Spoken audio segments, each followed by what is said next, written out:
నమస్కారం. తీర్థయాత్ర కార్యక్రమానికి స్వాగతం. ఎంతో పురాతనం, విశేష తపో సంపన్నం గల క్షేత్రం, సాక్షాత్తు గౌతమ మహాముని అపారమైన తపస్సు ఆచరించి గోదారమ్మను భువిపైకి తెచ్చి విశేష అన్న సంతర్పణలు చేసిన దివ్యక్షేత్రం మంథని పట్టణంలో గోదారమ్మ నది ఒడ్డున అశేష జనవాహినిచే విశేష పూజలందుకుంటున్న శ్రీ గౌతమేశ్వర ఆలయాన్ని ఈనాటి తీర్థయాత్రలో తిలకిద్దాం.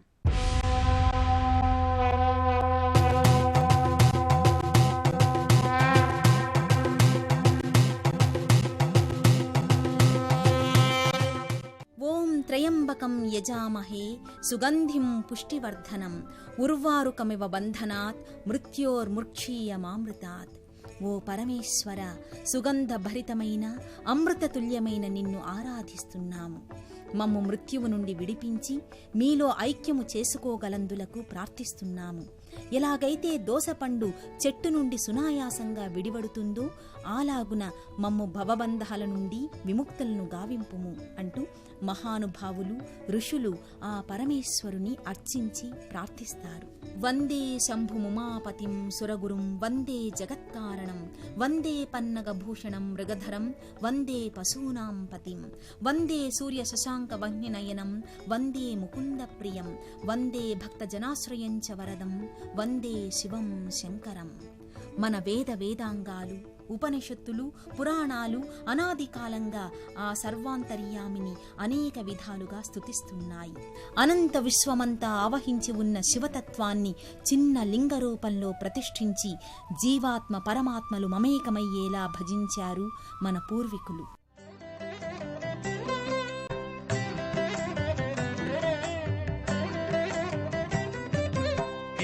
वस्तु मुख्य दानकेतवे नमः शिवाय दुष्टदैत्य वंश धूमकेतवे नमः शिवाय सृष्टिरक्षणाय धर्मसेतवे नमः शिवाय अष्टमूर्तये वृषेन्द्रकेतवे नमः शिवाय नमः शिवाय नमः शिवाय जटाजूटधारी नमः शिवाय.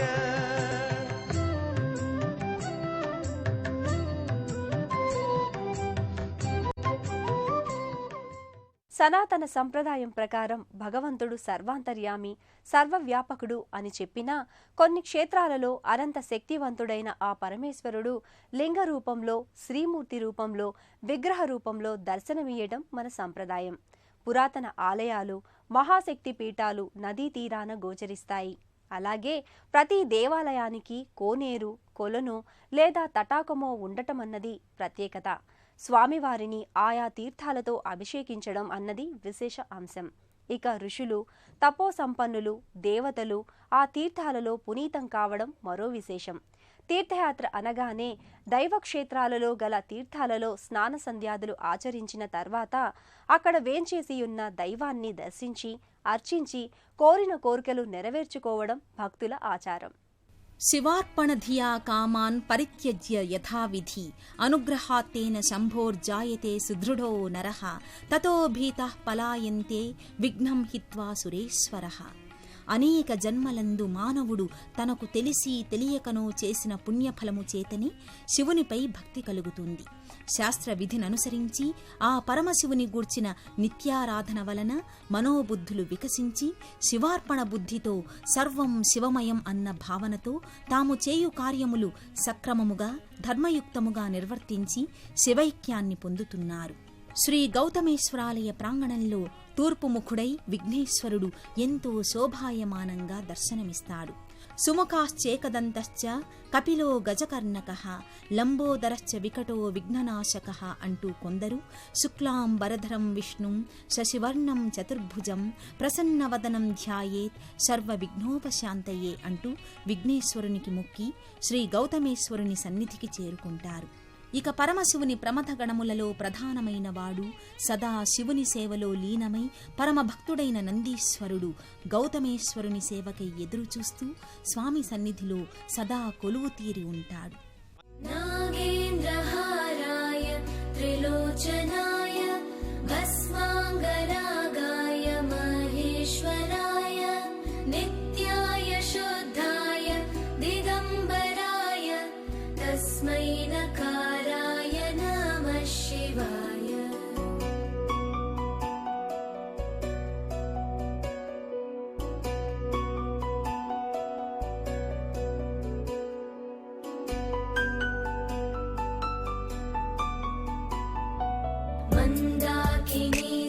नीलचन्दन चर्चिताय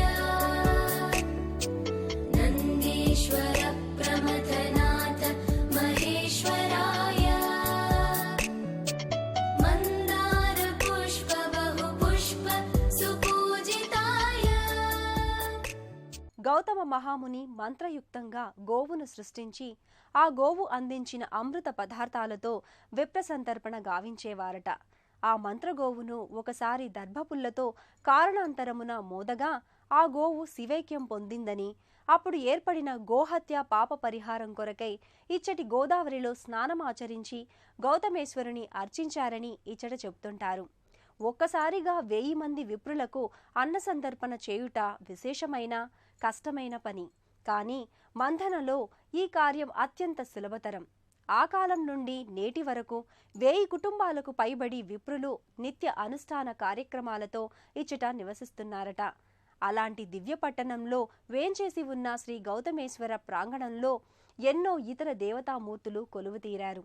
మరి ఆ విశేషాలను ఇప్పుడు చూద్దాం.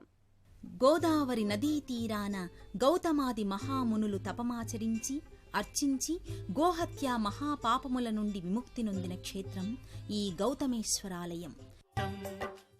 గౌతమేశ్వరునికి ఎడమవైపున అనంతకోటి బ్రహ్మాండ నాయకుడు యోగిరాజు కోటానుకోట్ల భక్తుల హృదయ నివాసి శ్రీ షిరిడీ సాయినాథుడు దర్శనమిస్తాడు.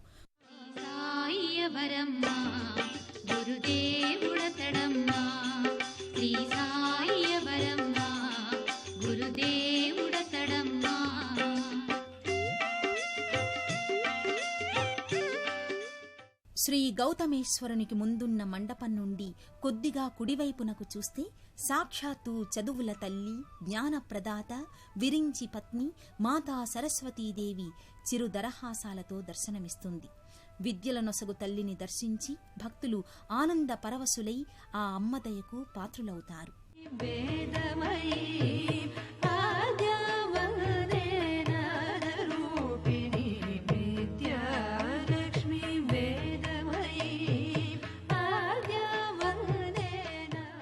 పరమశివునిపై స్థిరమైన గంగమ్మ శ్రీ ఆంజనేయ స్వామి అభయ ప్రదాతగా యాత్రికులకు దర్శనమిస్తారు. గోదావరి నదిలోకి దిగే ముందు కుడివైపు మన భారతీయ సంస్కృతి సౌరభాలు, సనాతన ధర్మక్షేత్రాల వైభవాలు, అలనాటి పాలనకు భక్తి ప్రపత్తులకు నిదర్శనాలుగా కొన్ని అద్భుత అవశేషాలు దర్శనమిస్తాయి. మంథని పట్టణంలో గోదారమ్మ తీరాన యుగ యుగాలుగా మహారుషుల అభిషేకాలు, ధూపదీప నైవేద్యాలు స్వీకరిస్తూ భక్తుల అభీష్టాలను నెరవేరుస్తున్నాడు ఈ గౌతమేశ్వర స్వామి. మెట్ల మార్గాన పరమశివుని విగ్రహాన్ని ఏర్పాటు చేశారు. మరోవైపున శ్రీ అభయాంజనేయ స్వామి, గోదారమ్మ విగ్రహం భక్తులను ఆశీర్వదిస్తున్నారు. తల్లి గోదావరి మావనికే అన్నపూర్ణేశ్వరి, శ్రీ విష్ణు పాదోద్భవి భూదారిలో కలిసే గోదావరి. గౌతముని తపమై ఇలకు చేరావే, రామయ్య పాదం తాకి మురిసావే. కదలి రావే రావే రావే, కరుణ పొంగే జలధిలా నీవే. మా తల్లి గోదావరి మావనికే అన్నపూర్ణేశ్వరి, శ్రీ విష్ణు పాదోద్భవి. అత్యంత విశేషమైన, ఆసక్తికరమైన, అపూర్వమైన సంస్కృతికి దర్పణంగా కనిపిస్తాయి ఈ పురాతన దేవాలయ శిథిలాలు.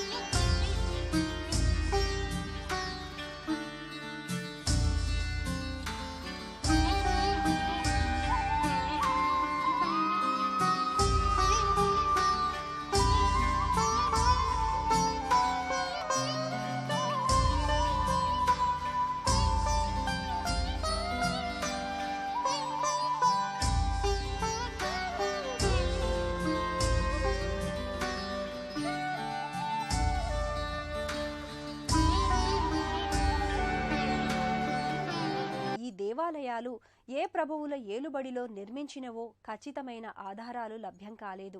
కానీ చోళరాజులు, కాకతీయ పాలకుల కాలంలో ఎంతో ఆదరణకు నోచుకున్నాయి. త్రేతాయుగంలో శ్రీరామచంద్రమూర్తి, సీతమ్మ తల్లి, లక్ష్మణస్వామితో సహా ఈ స్వామిని కొలిచారని చెప్తారు. అవి అలా ఉంటే హృదయ విదారకమైన నగ్న సత్యాలను కొన్నింటిని మనకు ఇష్టం ఉన్నా లేకపోయినా అంగీకరించాల్సిన అవసరం ఉంది. మనసున్న మహనీయులకు, ఆలోచనాపరులకు, భరతగడ్డపై అభిమానమున్న ప్రతి ఒక్కరి హృదయాలకు ఆర్ద్రత కలిగించే దృశ్యాలు ఎన్నెన్నో. సనాతన ధర్మాన్ని, భారతీయుల ఆత్మగౌరవాన్ని భంగపరిచే విధంగా భారతదేశంపై దండెత్తి వారు చేసిన అకృత్యాలకు నిలువెత్తు దర్పణాలు ఈ శ్రీమూర్తుల రూపాలు. భారతీయ సంస్కృతి సంప్రదాయాలకు ఆలవాలమైన ఇలాంటి ఆలయాలపై విదేశీ రాజుల దండయాత్రలు జరిగాయి. ఆలయాల్లోని దేవతామూర్తుల విగ్రహాలను ధ్వంసం చేసిన దురాగతాలు ఇక్కడ కళ్లకు కడతాయి. వీటిని జీర్ణోద్ధరణ చేస్తే బాగుంటుందని భక్తులు కోరుతున్నారు. తమ ఇష్టదైవాల రూపురేఖల్ని పునర్జీవింపచేయాలని ఆశిస్తున్నారు.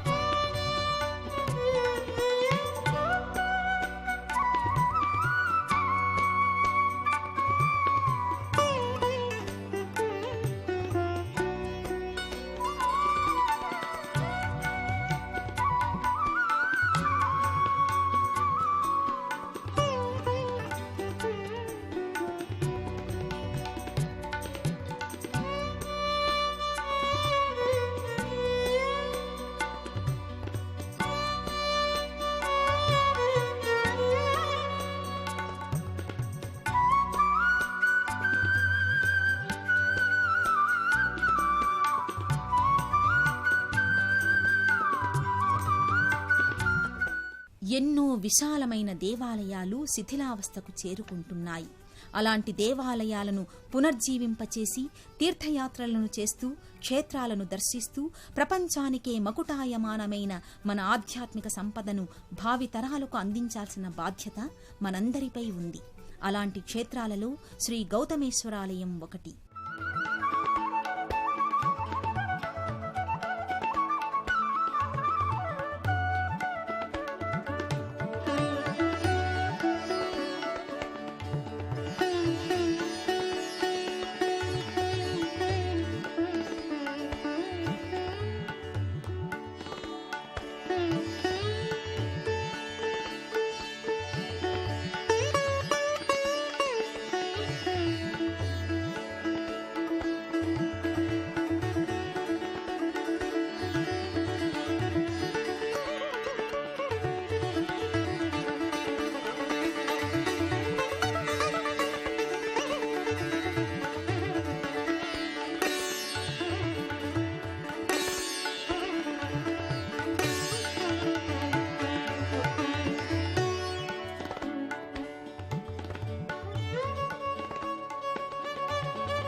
శిలకు మధ్య ఎలాంటి అతుకులు లేకుండా నిర్మాణం జరిపిన తీరు అమోఘం, అనన్య సామాన్యం.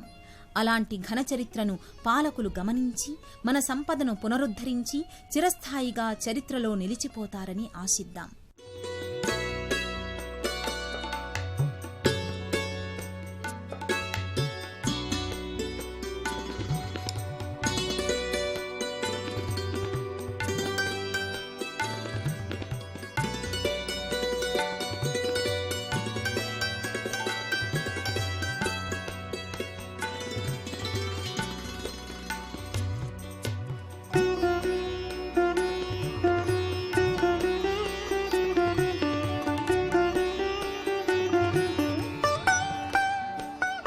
కేవలం మాంస నేత్రంతోనే తిలకించడమే కాదు, మనోనేత్రంతో దర్శించి ఆలోచించాల్సిన పని ఉంది. ఏ కాలంలో నిర్మించిన దేవాలయాలలోని అపురూపమైన, అమోఘమైన, అద్భుతమైన ఈ ఇసుకరాతి దేవాలయ కట్టడాలు భక్తులను విశేషంగా ఆకర్షిస్తాయి.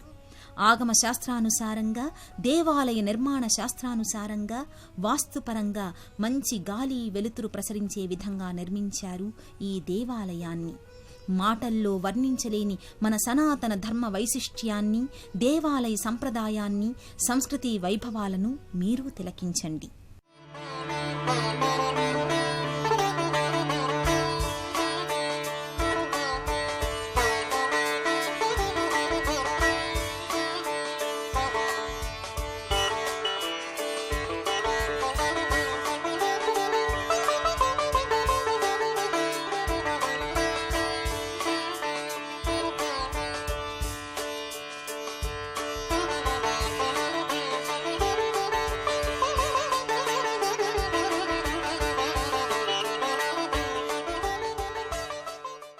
ఎంతో పురాణ ప్రాశస్త్యం శివుని శిరము నుండి భూమిపై దిగిన గోదావరి ఒడ్డున మంథనిలో గల ఈ గౌతమేశ్వరాలయం తప్పక దర్శించవలసిన క్షేత్రాలలో ఒకటి. ఈ గౌతమేశ్వరాలయానికి చేరుకోవడానికి హైదరాబాద్ నుండి కరీంనగర్ చేరుకుని అచ్చట నుండి మంథని చేరుకుని శ్రీ గౌతమేశ్వరుని దర్శించుకుని పూజిస్తారు భక్తులు. ఎంతో పురాణ ప్రాశస్త్యం గల శ్రీ గౌతమేశ్వర ఆలయం తప్పక దర్శించవలసిన క్షేత్రాలలో ఒకటి. మరో తీర్థయాత్ర కార్యక్రమంలో మళ్ళీ కలుద్దాం. అంతవరకు సెలవు. నమస్తే.